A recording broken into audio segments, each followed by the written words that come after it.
September 1943. In a cramped repair facility on the outskirts of Ploiești, Romania, three mechanics stood around an American radial engine that had been salvaged from a downed aircraft, their hands blackened with grease, their faces illuminated by the harsh light of a single overhead bulb. They believed they were simply fixing another piece of war machinery, just another day of coaxing broken metal back to life in a conflict that seemed to consume everything it touched. Before we dive into this story, make sure to subscribe to the channel and tell me in the comments where you're watching from. It really helps support the channel. What they were about to discover would forever change how they understood the very machines they had been maintaining for years, revealing a truth so fundamental that it would shake their confidence in everything they thought they knew about engineering. The workshop belonged to the Romanian Air Force's Maintenance Division, a grimy collection of buildings that smelled perpetually of oil, metal shavings, and the acrid bite of welding torches. Three men formed the core of the repair team: Master Sergeant Vasile Dumitru, 41 years old, who had learned his trade in the civilian aircraft industry before the conflict; Corporal Anton Petrescu, 27, a former automotive mechanic from Bucharest with an intuitive understanding of engines; and Private Gheorghe Marinescu, barely 19, eager and observant, always asking questions that annoyed his superiors, but often revealed insights they had missed. The engine before them was a Wright Cyclone, 9 cylinders arranged in a radial pattern, recovered from an American bomber that had been forced down during a raid on the oil refineries. It was a massive piece of machinery, weighing over 500 kilograms, and even in its damaged state, it possessed a kind of brutal elegance that commanded respect. Vasile ran his calloused fingers along the cooling fins, his brow furrowed in concentration. The war had brought them into contact with machinery from all sides of the conflict. Their primary responsibility was maintaining the German-built engines that powered Romanian aircraft and the armored vehicles that had been supplied by their allies. Vasile had spent countless hours working on German designs, from the Maybach engines in the armored vehicles to the Daimler-Benz power plants in aircraft. He knew their quirks intimately, their strengths and their persistent, frustrating weaknesses. Anton was examining the cylinder heads when he noticed something unusual. He called Vasile over with a gesture, pointing to the cooling fin arrangement. The fins were deeper, more numerous, and arranged in a pattern that seemed almost excessive compared to what they were accustomed to seeing. Then Vasile said, looking at the intricate metalwork, his voice carrying a note of puzzlement, "The surface area must be enormous." Gheorghe, who had been taking notes in a worn leather journal he carried everywhere, measured the fin spacing with a pair of calipers. He called out the numbers, and Anton scribbled calculations on a piece of scrap metal with a chalk stub. When he finished, he looked up at Vasile with an expression of disbelief. Said Anton, double-checking his figures, "These cooling fins have approximately 3 times the surface area of comparable German designs we have worked on, maybe more." The three men exchanged glances. It seemed excessive, an unnecessary complication in manufacturing. German engineering prided itself on efficiency, on using exactly what was needed and nothing more. This American approach seemed almost wasteful, yet as they continued their examination, they found this pattern repeated throughout the engine's construction. The next discovery came when they began disassembling the power plant to assess the internal damage. The tolerances were looser than German specifications, the machining less precise in some areas. At first, this confirmed their assumptions about American manufacturing, the stereotype that American industry prioritized quantity over quality. But Anton noticed something that gave him pause. He held up a piston, turning it in the light.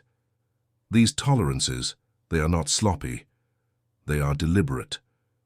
See here, the clearances are designed to allow for thermal expansion without seizing. Vasile took the piston, examining it with experienced eyes. He had seen German pistons seize in their cylinders during extended operations, especially in the heat of summer or the cold of winter. The German designs required precise conditions, careful monitoring, constant maintenance. This American piston seemed almost crude by comparison, yet as he thought about it, he realized it was engineered for a different philosophy entirely. Over the following days, as they methodically rebuilt the engine, each component revealed new insights. The oil system used a larger reservoir than German designs, with multiple redundant pathways. The fuel delivery system had backup mechanisms that German engineers would have considered redundant weight. Every system seemed over-engineered, built with margins of safety that struck the Romanian mechanics as excessive. Gheorghe was the first to voice what they were all beginning to understand. He was cleaning spark plugs when he looked up at his colleagues and spoke with the tentative uncertainty of youth-challenging experience. Said Gheorghe quietly, "What if this is not poor engineering? What if the Americans simply expect different things from their engines?" The question hung in the air like smoke. Vasile sat down on a workbench, wiping his hands on a rag, his mind racing through years of experience. He thought about the German armored vehicles they maintained, powerful machines that performed magnificently when conditions were perfect but required constant attention. He remembered the numerous times they had been called to repair overheated engines, seized components, failures that occurred when equipment was pushed beyond its carefully calibrated limits. Anton picked up the thread of thought. German engines, they are like racehorses. Magnificent, powerful, but they need perfect conditions, constant care. This American engine, it is built like a workhorse. It may not be as elegant, but perhaps it is designed to run and run and run without stopping. They continued their work with new awareness, and each component they examined supported this emerging theory. The Americans had not built a precision instrument. They had built a machine designed to operate under the worst possible conditions, maintained by mechanics of varying skill levels, using whatever fuel and oil might be available, in climates ranging from Arctic cold to desert heat. It was engineering for reality, not for ideal conditions. The revelation truly crystallized when they successfully started the rebuilt engine for the first time. It roared to life with a sound that shook the walls of their workshop, settling into a steady, powerful rhythm. They let it run for hours, monitoring temperatures and pressures, watching for the signs of distress they had come to expect from German engines under sustained operation. The temperatures remained stable. The oil pressure stayed consistent. The engine simply ran hour after hour without complaint, without the careful nursing required by the machinery they had been maintaining for their allies. Vasile thought about the German armored vehicles he had worked on throughout the conflict. The powerful machines that Romanian forces operated alongside German units. He remembered the Panzer III and Panzer IV tanks, magnificent machines with their Maybach engines, capable of tremendous performance, but plagued by persistent overheating issues. The cooling systems were adequate for Central European conditions, for the carefully planned operations that German doctrine envisioned, but when pushed hard in the Romanian summer heat, or operated continuously in combat conditions, they required constant monitoring. The maintenance logs told a story that Vasile had never fully questioned before. German tanks routinely needed to halt operations to cool their engines. Crews learned to manage their machines carefully, avoiding prolonged high-speed movements, planning for cooling periods during extended operations. Mechanics traveled with combat units because breakdowns were not occasional occurrences, but expected events requiring immediate attention. Now, standing in front of this American engine that ran effortlessly hour after hour, Vasile understood what they had been missing. The German designs were optimized for performance under ideal conditions. They achieved remarkable power-to-weight ratios through precise engineering and careful material selection. But they required those conditions to function properly.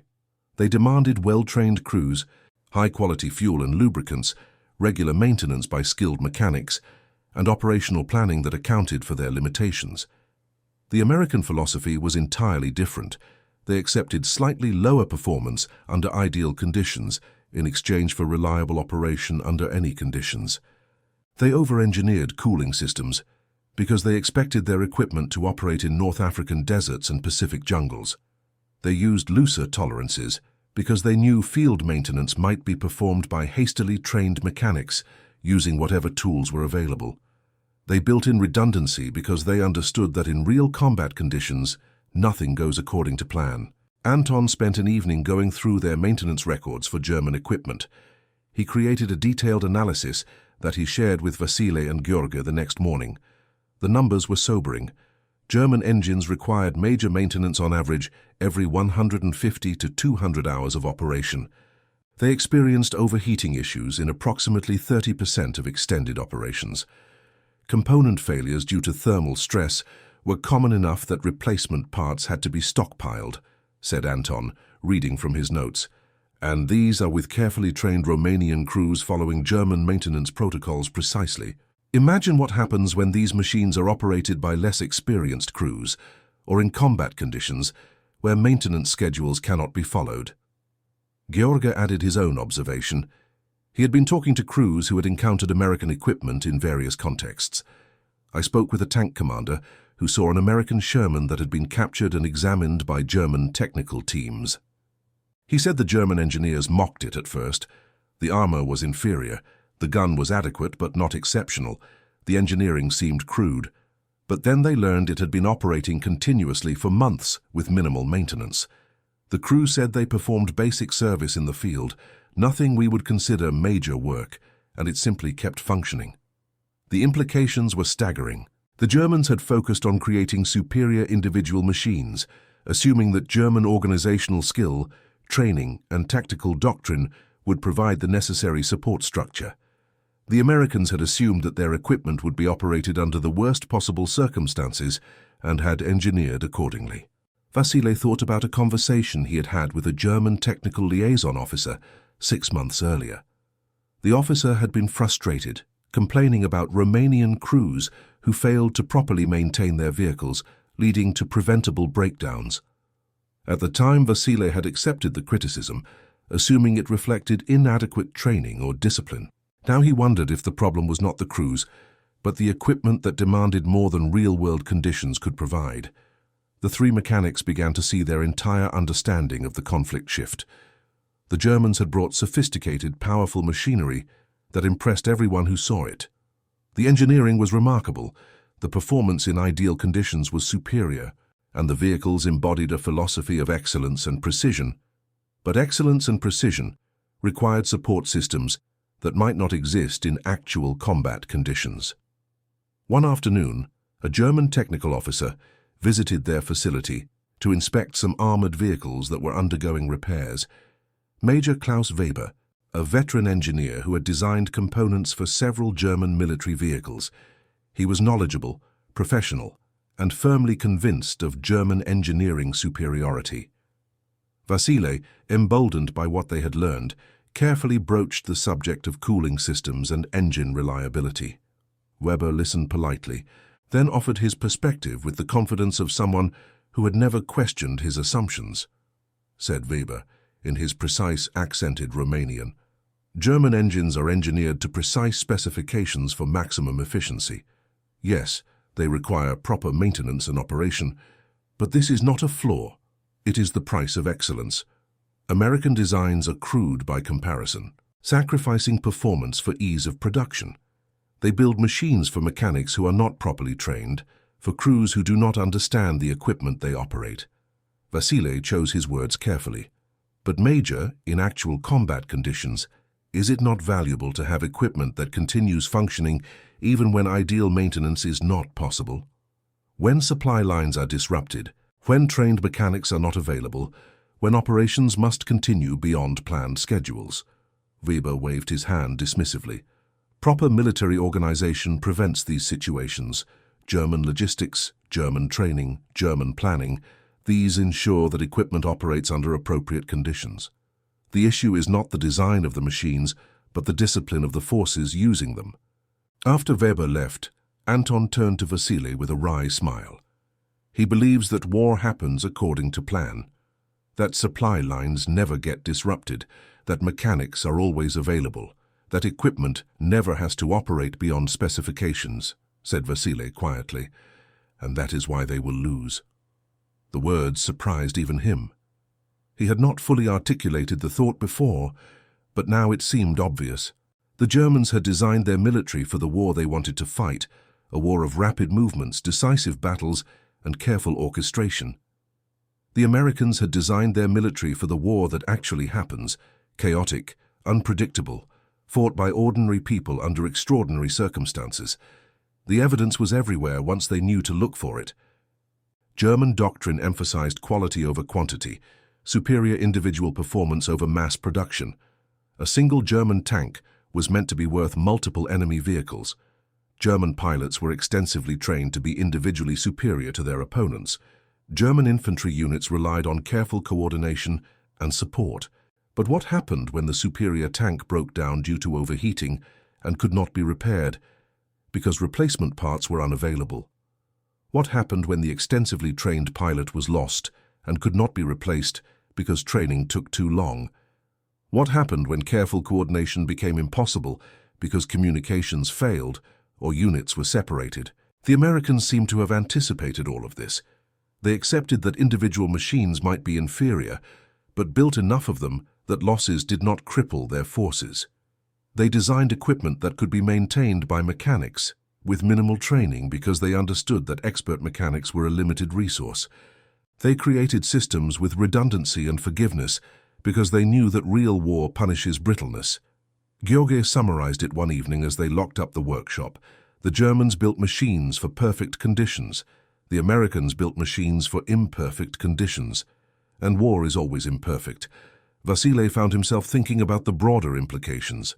Romanian forces had aligned with Germany, partly because German military power seemed invincible. Their equipment appeared superior.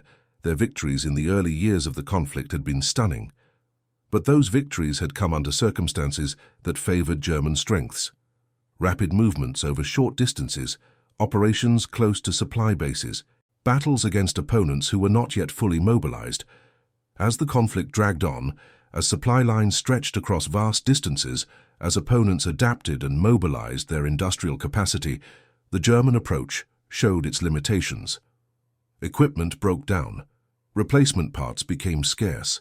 Trained personnel could not be replaced quickly enough. The very precision and sophistication that had seemed like advantages became vulnerabilities.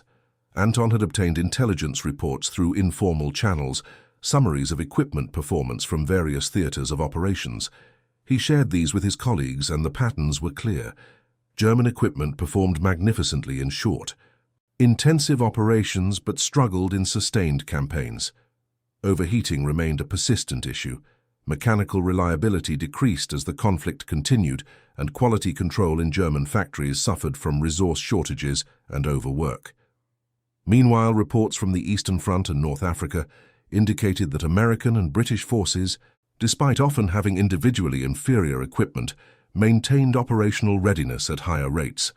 Their vehicles kept moving, their aircraft kept flying. The simplicity and robustness of their designs compensated for theoretical performance disadvantages.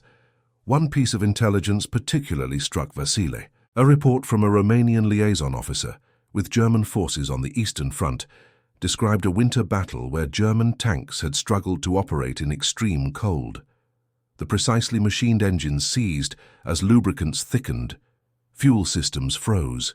Cooling systems that were adequate for summer became inadequate for winter. The officer noted that captured American vehicles, crude as they seemed, had continued operating because their looser tolerances and over-engineered systems provided margin for extreme conditions. The three mechanics began to understand that they were witnessing a fundamental lesson about engineering philosophy.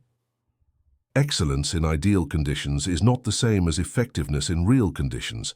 Theoretical superiority does not guarantee practical success. The ability to function imperfectly but reliably may be more valuable than the ability to function perfectly but fragilely. Vasile thought about his own training, his pride in precision and careful work. He had always admired German engineering for its sophistication and attention to detail. Now he realized that sophistication could be a trap, that sometimes the most elegant solution was not the most practical one. The American engine continued to run in their workshop day after day, requiring minimal attention. It became a kind of teacher, silently demonstrating principles that contradicted everything they had been taught to value. It was not beautiful in the way that German engines were beautiful, with their precise tolerances and carefully calculated components. It was beautiful in a different way, in its stubborn refusal to stop working, in its forgiveness of imperfect conditions, in its recognition that real-world engineering must account for real-world chaos. Anton began applying these lessons to their maintenance work on German equipment. He started building in his own redundancies where possible, adding supplementary cooling capacity, creating workarounds for known failure points. The improvements were small, limited by available resources and the fundamental design of the machines, but they reduced breakdown rates noticeably. Gheorghe filled notebook after notebook with observations and calculations, creating what amounted to a comprehensive analysis of engineering philosophy. He wrote about the tension between optimization and robustness, between efficiency and resilience, between ideal performance and reliable operation. His notes would survive the conflict, eventually forming the basis for his post-war career as an engineering instructor. For Vasile, the realization was more personal and more troubling. He understood now that Romania had aligned itself with a power whose military strength was more impressive in appearance than in sustainable reality. The magnificent German war machine was revealing itself to be a collection of sophisticated components that worked brilliantly under perfect conditions, but struggled when those conditions did not materialize. The conflict was far from over, but Vasile could see its trajectory. The side that had built equipment for ideal conditions would be worn down by the side that had built equipment for real conditions. The side that relied on superior individual performance would be overwhelmed by the side that had planned for ordinary performance multiplied by massive numbers. The side that demanded perfection would be defeated by the side that had designed for imperfection. He thought about Major Weber's confident dismissal of American engineering. The German officer genuinely believed in the superiority of his nation's approach, believed that proper organization and discipline would overcome any equipment limitations. He could not see that his own assumptions were the problem, that war does not care about proper organization, that chaos and friction are not failures of planning, but inherent characteristics of conflict. The American engine in their workshop represented a different mindset, one that accepted imperfection and planned accordingly. It was not heroic or inspiring in the way that German engineering could be. It did not represent some ideal of technical excellence, but it worked. Day after day, hour after hour, under whatever conditions existed, it simply worked. As autumn gave way to winter in 1943, the strategic situation continued to deteriorate for Romanian forces and their German allies. The Eastern Front was contracting. Allied forces were advancing in Italy. The industrial might that America and her allies could bring to bear was becoming increasingly apparent. Vasile and his team continued their work. Maintaining machines they now understood were fundamentally compromised by their own excellence. They did what they could to improve reliability, sharing their insights with other maintenance units, trying to compensate for design limitations with improvisation and careful attention. But they knew it was not enough. The fundamental problem was not one that mechanics could solve. It was a problem of philosophy, of assumptions, of how nations thought about engineering and war. The Germans had assumed they could control the conditions of conflict, that superior equipment operated by superior personnel according to superior doctrine would prevail. The Americans had assumed that conflict was inherently uncontrollable, that equipment had to function despite circumstances rather than because of them. One evening in early 1944, as they closed the workshop for the night, Anton stood for a long moment looking at the American engine, still running smoothly after months of operation. He turned to Vasile with a question that had been forming in all their minds. Said Anton softly, "If we had understood this earlier, if our leaders had seen what we have seen, would it have changed anything?" Vasile considered the question carefully. Probably not. Understanding requires being willing to question assumptions, to admit that what seemed like strength might be weakness. That is difficult for nations, for militaries, for anyone who has invested heavily in a particular approach. Gheorghe added his own thought. Perhaps the lesson is not just about engines and engineering. Perhaps it is about recognizing the difference between what looks impressive and what actually works, between theoretical superiority and practical effectiveness. The three men stood together in the quiet workshop, surrounded by the evidence of their revelation. The American engine continued its steady rhythm, a sound that had become familiar, almost comforting. It represented a truth they could not change, but could no longer ignore. The conflict would continue for more than another year. With all its destruction and tragedy, Romanian forces would eventually switch sides, as the strategic situation became untenable. The German war machine would continue to produce impressive equipment that required constant support until the industrial base collapsed and the conflict ended. But for three mechanics in a workshop in Ploiești, the fundamental lesson had already been learned. True engineering excellence is not about achieving perfection under ideal conditions. It is about creating reliability under real conditions. It is about understanding that the world does not care about your careful plans, your precise specifications, your sophisticated designs. The world demands that things work despite chaos, despite imperfection, despite the gap between theory and reality. The American engine that had taught them this lesson would eventually be removed from their workshop, possibly installed in some other application, possibly simply scrapped when the conflict ended, but its influence would last far longer, shaping how Vasile, Anton and Gheorghe thought about engineering, about design philosophy, about the difference between impressive sophistication and humble effectiveness. Years later in peacetime, Vasile would teach new mechanics, passing on not just technical skills, but the deeper lesson he had learned from an enemy's engine. He would tell them about cooling fins and thermal management, about tolerances and redundancy, about designing for imperfect conditions rather than perfect ones. But mostly he would tell them about the day he realized that sometimes the best engineering is not the most elegant, not the most efficient, not the most sophisticated, but simply the engineering that keeps working when everything else fails. And that concludes our story. If you made it this far, please share your thoughts in the comments. What part of this historical account surprised you most? Don't forget to subscribe for more untold stories from World War II and check out the video on screen for another incredible tale from history. Until next time.